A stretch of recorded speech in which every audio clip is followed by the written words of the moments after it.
Hello, and welcome to the Veterans Corner. My name is Chuck Wooden, and I'll be your host as always. The Veterans Corner, for those that haven't seen the show before, it's a show that's dedicated to our veterans, their families, and to all those who support our veterans. Today we have an exciting show. We're going to be talking with the folks from the United States Veterans Rowing and Kayaking Foundation. To my right, we have Paul Versky. Did I say that right? Paul Stephen. Paul Stephen, there we go. I'm sorry, Paul. That's all right. Paul's the president and founder of the U.S. Veterans Rowing and Kayaking. And to my right, we have Jerry Augustine, and Jerry's the secretary and the chaplain for the organization. You know, it's great to have you guys here. It really is. Thank you, Chuck. Thank you, sir. You know, welcome to the Veterans Corner. Thank you for inviting us. Yes. You know, we always start the show off by asking our guests if they're veterans to just tell us, you know, what branch you were in, you know, when you served, and you know, it's just a great way to open the show up. Yeah. So, Paul. Well, I started off as a high school dropout. I joined in 1976. I had no choice. My father gave me an ultimatum: either join the military or get kicked out of the house. So I joined the Marine Corps in 1976, and I'm a grunt, so private, and that's how I got in. Well, you know, it's actually, I'll save what I was going to say till after Jerry speaks. Jerry, tell us a little about your background. I was 19 years old, attending UConn, and I was drafted. 1965, I went into the United States Army, and I served in combat in Vietnam, eventually, for 1 full year. Well, it's to both of you, and especially to you, combat veteran from Vietnam, thank you for your service on behalf of us, the crew here, and also the viewers. Thank you very much. Let's jump right into this. It's not very many people have heard about the organization, the foundation. So why don't you tell us, you know, how was the U.S. Veterans Rowing and Kayaking started, and why? So when we began, about 5.5, actually about 6 years now, I was working at the West Haven VA Medical Center, and they employed me as a housing specialist. My job was to get a quality, affordable housing for disabled veterans that could not advocate for themselves. So my background is in real estate, and I jumped at the opportunity to help veterans, and at the same time get paid for it. So that was a good deal. One of the problems we encountered very early on is that once we got the veterans housing, they had problems on the weekends. They had the hospital was closed. They couldn't come to the hospitals to congregate and to hang out with each other, so they would go out on the weekends and substance abuse. So they would be intoxicated, and half our clients on the weekends got so bad that they ended up in the emergency room. So when we came into the office on Monday, it was a real problem. And this was a repetitive thing that was going on every single week. So a lot of the clinicians and the doctors didn't know what to do. And I was kind of new there, so I basically just listened to all this going on week after week, and I got a little annoyed with it. And so I made a suggestion to my supervisor, which was, let's create a program that the veterans can come to every weekend, and something they would look forward to doing every single week. And this should keep them out of trouble. And so we started it off as an experiment, and that's how it all began with the kayaking. Initially, it was just called the Veterans Rowing Program, and then later we changed the name to Veterans Rowing and Kayaking. And then I think it was last year, because of our expansion to other states, we decided to put U.S. in front of it, U.S. Veterans Rowing and Kayaking. Now, I know we'll get into this down the road. We'll talk about how far out into the country you are. Mm-hmm. But, you know, I think now's a great time to maybe give a demonstration. Sure. I believe we have Jim over there. Yep. If you can guide him. All right, Jim, give us a demonstration on rowing. So this is supposed to be a very relaxing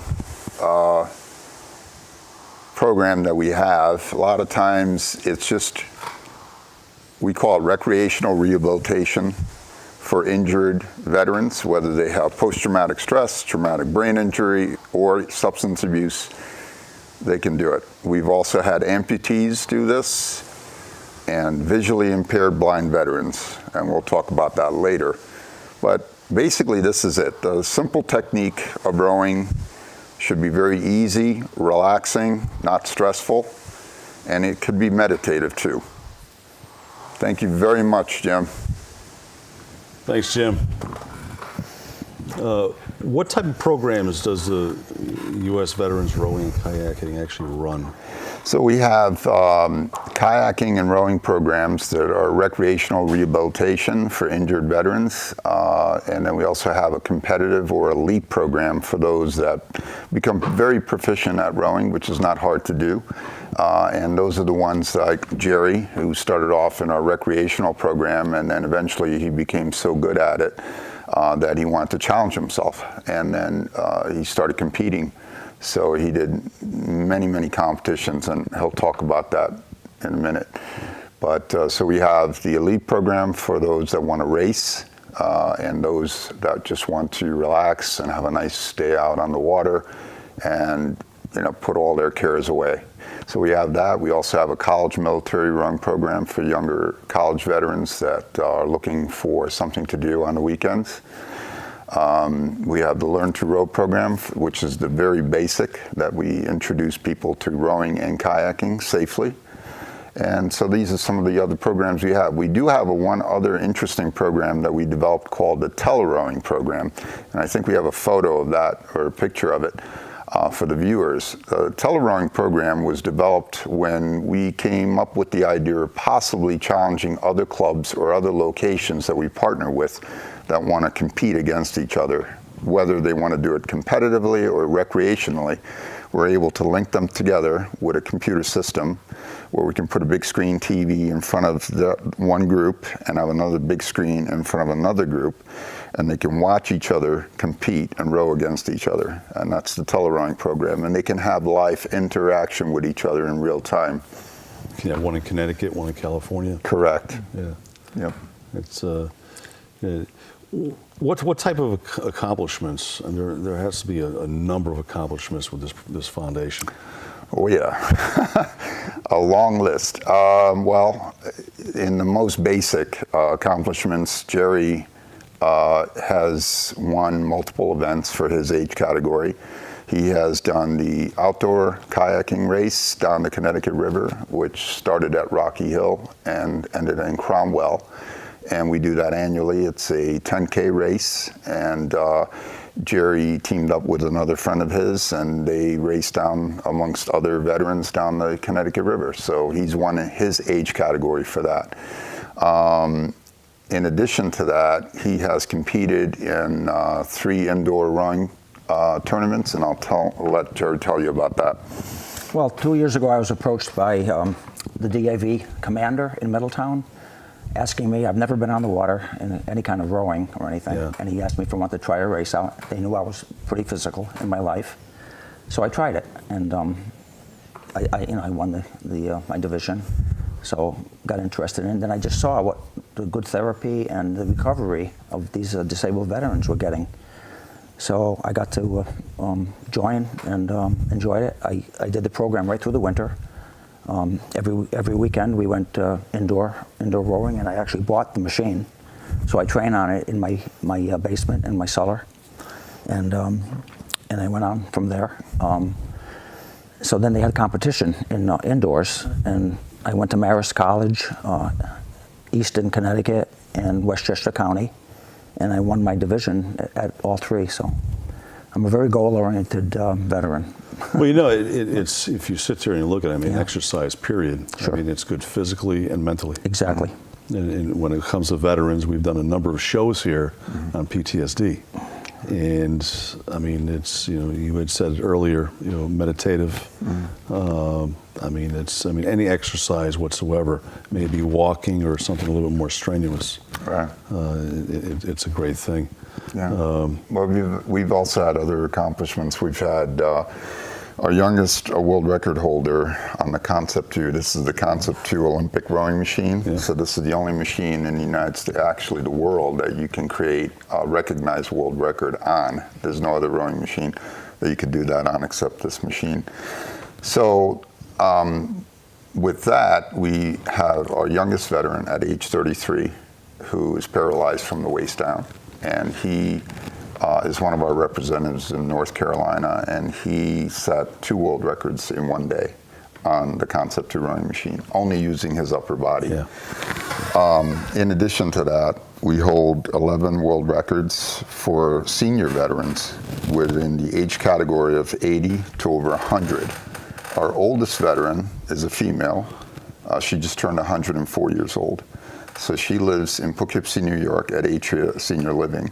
And earlier this year, when she was 103, set 2 world records. At 103? Yeah, and what's more amazing is that she's an amputee. She lost her left leg when she was 100 years old. And they patched her up, and the doctors told her immediately that the biggest concern after you have an amputation is blood clot. So they said that you have to stay busy. You have to find an activity to keep things moving. Exercise. So she can't really walk because of that. You know, I mean, she does have a prosthetic that she uses and a walker, but they suggested using the rowing machine that we have there at Poughkeepsie. And so it's a lot easier for her to sit on that and row with one leg than it is to do anything else. And she loves it. And so, you know, she became very proficient at it, and then she asked us, hey, we heard that, you know, you're doing this Concept 2 World Record Challenge, which we do every year. It's something we host, and we have another one coming up next month. We expect to set 20 world records in one day. It's going to be the most ever with seniors of that age category that I just mentioned. So, when you told me that story the other day on the phone, I'm glad I was sitting down. I mean, it's pretty amazing, isn't it? Over 100 years old, yeah. Setting records. Yeah, we have 3 males over 100 that have set each set a world record, yeah. And now we have Grace, who set the oldest female at 103. So well, it's remarkable. If Grace ever sees this show, we want to say congratulations and keep going. You know, Jared, one of the questions I had asked, I know you started to talk about it, is how you got involved with the organization. Right. You want to elaborate any more on that? I mean, well, I do stick to it, and I see the therapeutic value. We get the disabled veterans out of their homes rather than being couch potatoes and things like that, and they just love it. We have a nice barbecue after we do the rowing and kayaking, and I just love the recovery that they're getting. Yeah. You know, it's happened to me. I mean, I do have PTSD, and I'm bipolar, and all because of my experiences in the combat. You know, and it has helped me immensely. And I also bring my son along, who is he has Asperger's and he's handicapped, and it actually has helped my relationship with him. That's great. I couldn't believe that he actually went out on some kayaks with me. You know, and we've never been too close all these years, and it's great. It's absolutely great. Emotional. Oh, sure. It was, you know, I mean, it sounds. I mean, whenever you're out in nature, you're out on the water. Water has that therapeutic, no matter where you are. I mean, it'd be a lake, river, you know, sitting by a stream. That's right. It has that therapeutic. And then when you're actually out there on it, you know, it's a rewarding experience. What goal or achievements have you not yet accomplished? You know, for the foundation? Well, one of the things that unfortunately we run into a problem with our competitor. We have a civilian competitor known as U.S. Rowing Association. They're out of Princeton, New Jersey. And they have not allowed us to compete in certain events.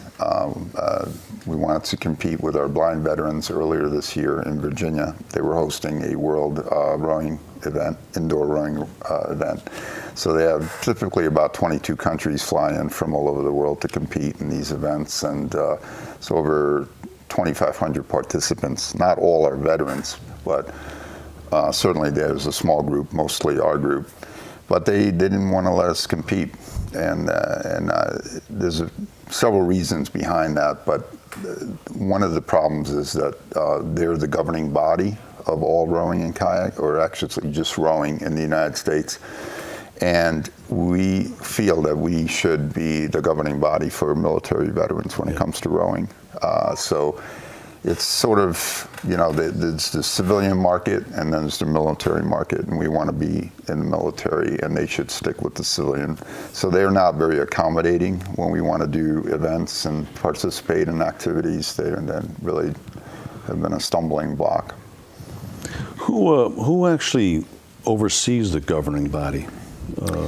Well, the governing body is overseen by the U.S. Olympic Committee, and they're a big part. So one of our goals is to be able, if we have the veterans that are talented and gifted, and we feel that they should compete in the Olympics or the Paralympics if they're disabled, we feel that we should have a direct access to the Olympic Committee as opposed to going through the governing body, which would be U.S. Rowing. And so this is the issues right now that we're trying to tackle. And so we're making small progress. We're discussing some issues with the Vice President of U.S. Rowing right now, and he invited me to sit down with him and talk. So, do you have to maybe petition, or is it much greater than that? Well, probably more complicated than I know, but we're working on it. It's a step-by-step process. But the good news here is that we're starting to get recognition, certainly national recognition, whereas before we were so small that really nobody really paid attention to us. But when you're setting multiple world records and American records and of all ages, you can't ignore that. That's hard. Success is hard to to ignore. So it's hopefully in time. I mean, when did you say you started? I can't remember. We started nearly 6 years ago. Okay. So the good Lord has, You're still in the infant stages somewhat. Yeah. I mean, you've accomplished so much in a period of short time with very limited funding, I might add. So that's another challenge that we have. Yeah. So our competitor, U.S. Rowing, has an annual budget of $6.5 million, and they have approximately 45,000 members, of which about 15,000 are active. Our organization has probably over 17,000 members nationally. It's hard to gauge exactly how many of that are actually, fully engaged every single day. But still, for our size, we're operating on a budget of approximately $170,000, which is amazing in itself. So I got to look at them as the Goliath, and us as the David. It's a challenge that we're. Well, one of the questions that I was going to ask you earlier, I said we'll save it for later, and now's a good time to do it. Is we were talking the other day, and you have ventured out of the area. I mean, nationwide. Mm-hmm. How many states are you in right now? So we operate now in 12 states. Rhode Island is actually our second state that invited us to create a program. And we'll talk a little bit more about that later, but essentially it was the Providence VA Medical Center that reached out to us. They had heard about our program and the work that we're doing for the West Haven VA Medical Center. So they came up with an amazing challenge for me. They said, look, we got a group of blind veterans here that we want to do some kind of physical therapy for. And would you consider coming out and creating a rowing program for them? And I was like, oh my God, this is what a challenge. And I love challenges. So I immediately said, yes, I'm coming. And so before I set up a meeting with them, I made some quick phone calls to friends and potential partners, and one of which is the Rhode Island Lions Sight Foundation, which is a group of Lion clubs that formed a partnership together. And they were interested in what we had to say because we were dealing with individuals with vision impairment and blindness. So they invited us to come and do a presentation before their committee, which we did. And that same moment we were done, they said, okay, where can we write the check to? So they were ready to fund it. So they gave us a grant for $5,000 to kick off this program. And within 2 weeks from inception, from sitting down with the Providence VA Medical Center staff and the Lions, we got this program up and running. It's been running for 4 years for blind veterans. So that's how it all started. And then we bounced around and started other chapters. Can't call them chapters now, we call them divisions. Yeah. So it's, we have divisions now in 33 locations in 12 states. The more you venture out and the more states you actually get into, obviously it's going to increase your chances to be a lot more recognized, for the U.S. rowing than you are now. Yes, that's correct. So it's just a matter of time before you get the recognition that you deserve. And like you said, it should be separated, veterans and civilian. It's just a matter of time. I've got no doubt that you're going to get there. We've actually, this show actually is 25 minutes long, and it flies by. We've actually only got probably about 3 minutes left. One thing we didn't tell the viewers is that this is a two-part show. So it's next week we're going to have the Lions Club on with you, and we're going to be talking more about the blind and visually impaired in this program. Real fast, where does the foundation get its funding? So we get private donors to help us out. Besides the private donations, we get grants, small grants. Recently, we got a grant from the Veterans Administration and the State University of New Haven. They were co-sponsoring us, and they were able to sustain a grant for us for $8,000 this year, so we can create our newest division, which was in Middletown, Connecticut. And so we have corporate donors as well, but we're always looking to get more partners and more assistance any way we can. So if anybody wants to visit our website, they can certainly check us out. What is your website? It's at www.veteransrowing.org or .com. Either or will get you there. Veteransrowing.com or veteransrowing.org. Okay, I mean, that was one of the, actually the last question that I had for you was that, so I'm glad we got that. And matter of fact, before we close the show down, we're going to repeat that so our viewers has got that. Are there any costs for interested veterans? No, our program is completely free for any veteran. Yeah. And if they have a caregiver or an immediate family member that they want to bring along as a family support member, that's also free. So we do not charge anything for anything. In addition to that, with the blind veterans, we actually pick them up door to door because they can't drive. We have volunteer drivers that go pick them up and bring them to our locations. That's great. I mean, is there anything else that you'd like to say before we close down? I mean, well, I just love the program, like I told you, and it's been very beneficial to you. I mean, yes, obviously, helped my family out, my family life too. Sure. You, not only you personally, but and I've seen it with these other disabled veterans quite a bit in my 2 years that I've been attached to them. You obviously see a measurable difference. Yes. Oh yeah. It's absolutely wonderful. And I'm sure very few don't come out with anything positive. I mean, it's what I'm trying to say is it's helped everybody that's been in the program. Exactly. Oh sure. I knew I was trying to say that, but I eventually got it. There you go. But it's what's that? I was just going to mention that it's all about the quality of life improvement for our veterans. It's impacting the lives of our veterans. I think when we try to put our veterans ahead of everything else, I think that's the main thing. It's veteran focused, and it's all about veterans serving other veterans. So there's a bondness there, a tightness there that is very, very, very deep. It seems to be the common denominator. You had said the word there, the magic words of veterans still serving veterans. Mm-hmm. That was one of the main reasons why we did the show. And it was, we wanted to get organizations and foundations like yourself out to into the public, whereas they normally, you've got to hit all areas, even if you're on the major networks, newspapers. There's always people that it's not reaching, and there's a lot of veterans out there that, a lot of the stuff that we cover on this show, it's important that it gets to them. We've always said here that if we can get help to one veteran, we've accomplished our goal here.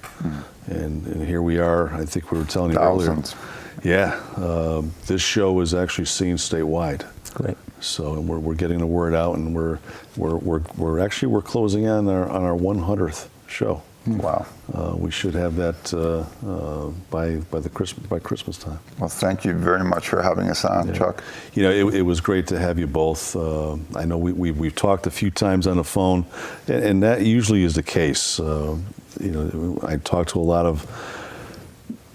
of organizations, and it's like putting a jigsaw puzzle together to try to get shows lined up here. And that's one thing that there's no shortage of. So this show, as long as we're around, it's going to be around for quite some time. Thank you. So with that being said, I just got the 1 minute mark. And if I go past it, they just kind of shut me off. So what we're going to do is I'd like to say thanks to some of our sponsors. The main sponsor for this show is the American Legion family of Post 209 in Forestville. When I say family, the Legion, the auxiliary, the Sons of the American Legion, and the chapter of the American Legion Riders, and also to Pam Shea, who gave a very generous donation to this show. And there are little things that we need to operate the show. So, and once again, thank you for being here. Thank you. Thank you. Thank you. Paul, Thank you very much. thank you very much. And I'm sure I'm going to see you next week for the next show. With that, that's about all the time we have. I'd like to say thanks to the guests, which I just did, and I want to thank the viewers for joining us. I'm Chuck Wooden. See you next time on the Veterans Corner. Good night.